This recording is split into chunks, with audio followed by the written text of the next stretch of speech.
అహ్మదాబాద్లోని Narendra Modi stadium సాక్షిగా టీమిండియాకు తలబొప్పిగట్టే పరాభవం ఎదురైంది. టీ20 వరల్డ్ కప్ సూపర్ 8 దశలో సౌత్ ఆఫ్రికాతో జరిగిన మ్యాచ్లో 188 పరుగుల లక్ష్యాన్ని ఛేదించలేక భారత జట్టు కేవలం 111 పరుగులకే కుప్పకూలి 76 పరుగుల భారీ తేడాతో చిత్తయింది. ఇండియా టాప్ ఆర్డర్ పేకమెడలా రాలిపోవడం, మన బ్యాటర్లు చెత్త షాట్లకు పెవిలియన్ చేరడం, జట్టు ఎంపిక, బౌలర్ల అలసత్వంపై భారత క్రికెట్ దిగ్గజం సునీల్ గవాస్కర్ తీవ్ర స్థాయిలో విరుచుకుపడ్డారు. మ్యాచ్ అనంతరం భారత జట్టు ప్రదర్శనపై ఆయన తనదైన శైలిలో చురుకులంటించారు. గవాస్కర్ మాట్లాడుతూ ఏమన్నాడంటే, దక్షిణాఫ్రికాపై ఇండియా ఆట తీరు చూశాక అసలు వీళ్ళు వరల్డ్ కప్ సూపర్ 8 మ్యాచ్ ఆడుతున్నారా లేక వీధిలో గల్లీ క్రికెట్ ఆడుతున్నారా అనే అనుమానం కలిగింది. మనోళ్ళు ఆడిన తీరు చూస్తుంటే మతిపోయింది. పిచ్ మీద బంతిని చూసాడుతున్నారో లేక కళ్ళు మూసుకొని గుడ్డిగా బ్యాటు ఊపుతున్నారో నాకైతే అర్థం కాలేదు. టీ20 ఫార్మాట్లో 188 పరుగులంటే అదేమీ కొట్టలేనంత కొండంత లక్ష్యం కాదు. కానీ మన బ్యాటర్ల వన్ డైమెన్షనల్ అప్రోచ్ చూస్తుంటే వీళ్ళకసలు గేమ్ ప్లాన్ అనే పదానికి అర్థం తెలుసా అన్న అనుమానం వస్తోంది. బంతి రాకముందే బ్యాట్ విసిరేయడం, వికెట్లు పారేసుకోవడం, ఒక్కరంటే ఒక్కరు బాధ్యత తీసుకున్న పాపాన పోలేదు. ఇది ఏమాత్రం ఆమోదయోగ్యం కాదు. ముందుగా ఆ మార్కో జాన్సన్ గురించి ఎంత చెప్పినా తక్కువే. అతడొక డేంజర్ బౌలర్. ఈ పిచ్ మీద బంతిని విసిరితే అది ఎలా ఆగి వస్తుందో మన వాళ్లకస్సలు బుర్రకెక్కలేదు.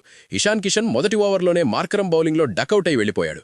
సరే, అప్పుడే క్రీజ్లోకి వచ్చిన కుర్రాడు తిలక్ వర్మ అయినా కాస్త నెమ్మదిగా ఆడొచ్చుగా. చేతిలో బౌలెడంత సమయం ఉంది. కానీ ఏకంగా మార్కో జాన్సన్ లాంటి ప్రమాదకరమైన బౌలర్ బౌలింగ్లోనే స్టెప్అవుట్ చేసి మరీ వికెట్ సమర్పించుకున్నాడు. కొత్త బంతితో జాన్సన్ దెబ్బతీస్తాడని వేణు ముందు నుంచే హెచ్చరిస్తూనే ఉన్నారు. నా మాట ఎవరు వింటారు? వాడు 4 వికెట్లు తీసి మన బ్యాటింగ్ లైనప్ను కుప్పకూల్చాడు. ఇక అభిషేక్ శర్మ, సూర్యకుమార్ యాదవ్ పరిస్థితి సరే. శివం దూబే కాస్త పోరాడి 42 పరుగులు చేశాడు. కానీ అది కేవలం ఓటమి భారాన్ని తగ్గించడానికే పనికొచ్చింది. మీరు సౌత్ ఆఫ్రికా ఇన్నింగ్స్ ఒక్కసారి గమనించండి. 3 వికెట్లు కోల్పోయి పీకల్లోతు కష్టాల్లో పడ్డారు. అప్పుడు డేవిడ్ మిల్లర్, డెవాల్డ్ బ్రేవిస్ ఎలా ఆడారో చూసి మన వాళ్లు నేర్చుకోవాలి కదా. వాళ్లు ముందు పిచ్ పరిస్థితిని అర్థం చేసుకున్నారు. బంతి అనుకున్నంత వేగంగా బ్యాట్ మీదకు రావడం లేదని, కాస్త ఆగి వస్తోందని గ్రహించారు. పరిస్థితులకు తగ్గట్టు తమ ఆటను మార్చుకున్నారు కాబట్టే 97 పరుగుల అద్భుతమైన భాగస్వామ్యాన్ని నిర్మించారు. కానీ మనోళ్లు మాత్రం అదే పనిగా గాలిలోకి షాట్లు వాడుతూ పెవిలియన్కు క్యూ కట్టారు.